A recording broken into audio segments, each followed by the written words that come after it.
Hi అమ్మ, ఎలా ఉన్నారు? అందరు బాగున్నారా? అమ్మ, పెరుగుగాళ్ళు ఒక్కొక్కళ్ళు ఒక్కొక్క స్టైల్ అమ్మ. ఎలా మనకి నాలుగు మీద ఎన్ని రుచులు ఉన్నాయో అలాగే రకరకాల మనుషులు రకరకాలుగా చేస్తారు కదా. నేను ఎలా చేశానో చిన్ని చిన్ని టిప్స్తో మీరు కూడా చూసేయండి. టేస్టీగా ఉంటాయమ్మ ఈ పెరుగుగాళ్ళు. ఒకసారి రండి చేసేద్దాం. మినపప్పుని ఒక 4 అవర్స్ మాత్రమే నానపెట్టుకోండి. వడకి ఎక్కువ నానితే వడ బాగా రాదు, టేస్ట్ బాగుండు. గ్రైండర్ ఉంటే ఓకే, చేత్తో రుబ్బుకుంటే ఇంకా అద్భుతం. నేనైతే మిక్సీ పడుతున్నాను. పిండిని తగినంత ఉప్పు, కొంచెం నీళ్ళు, ఫ్రిడ్జ్ లో నీళ్లు పోసుకోండి, పిండి ఒదిగిస్తుంది. పిండి ఇలా రుబ్బాం కదా, ఇంకా కొన్ని నీళ్లు అలా పోసి వడకి ఇంకొంచెం మెత్తగా ఉండాలి పిండి. పెరుగు గారెల పిండి ఇట్లా రుబ్బా ఫ్రిడ్జ్ లో పెట్టాను. ఒక హాఫ్ అన్ అవర్ ఇలా అనేసేది గట్టిగా బోలుగా వచ్చేస్తాయి. చూడండి, అలా రావాలి. పలచగా కలిపితేనేమో నూనె ఎక్కువ లాగుద్ది, గట్టిగా అయితే రాళ్లలాగా ఉంటుంది, టేస్ట్ బాగోదు. వేంచంగానే నీళ్ళలో వేయాలి కదమ్మా. నీళ్ళల్లో కొంచెం ఉప్పు వేయండి, గారె చప్పపడకుండా ఉంటుంది. సరిపడినంత పెరుగు గారెలు వేసే బౌల్లోకి తీసుకోండి. చూసి ఉప్పు వేసుకోండి.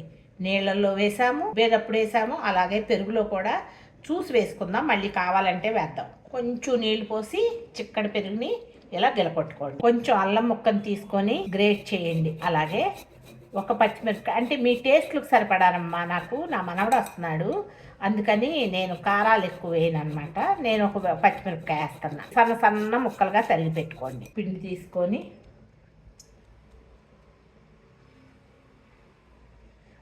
పలచగా వేయకండి. పెరుగు గారెలు ఇలా వేసేయండి.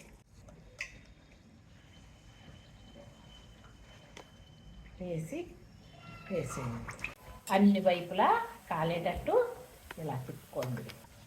ఇలా తీసేద్దాం. వేడి వేడి గారెలు వెంటనే నీళ్ళల్లో వేసేయండి. ఒక 5 మినిట్స్ ఉంచాలి. వెంటనే కొంతమంది తీసేయండి అని అంటారు, కాదు, ఒక 5 మినిట్స్ ఉంచండి అమ్మ. ఏమి అమ్మ, తరిగి పెట్టుకున్న అల్లాన్ని వేసేయండి. ఇలా ఒకసారి చేతితో ముంచి అలా పట్టుకోండి. తినే ముందులు వేసుకుంటే తిరగమాత టేస్టీగా ఉంటుంది. ఇలా నొక్కి పెరుగులో ఉంచేయండి. ఒక 1 అవర్ తర్వాత తిరగమాత వేసుకుందాం. పెరుగు గారెలు తిరగమాతకి ఆవాలు, శనగపప్పు, మినపప్పు వేసి కొంచెం వేయించుదాం. గారెల్లోనమ్మ క్యారెట్ వేసుకుంటున్నారు, కీర దోసకాయ వేసుకుంటున్నారు, అలా కదా. నేను మామూలుగా మన ట్రెడిషనల్గా పూర్వం ఎలా చేసేవాళ్ళు అలా అంతవరకే చేస్తున్నాను తల్లి. పసుపు కొంచెం ఎక్కువే వేసుకోండి. ఒక్క పచ్చిమిరపకాయ చిన్న చిన్నగా కట్ చేసి వేసా. కరివేపాకు కూడా వేసేయండి. ఒకసారి తిప్పేద్దామా. పండగలకి చేసుకునే పెరుగుగారెలు రెడీ.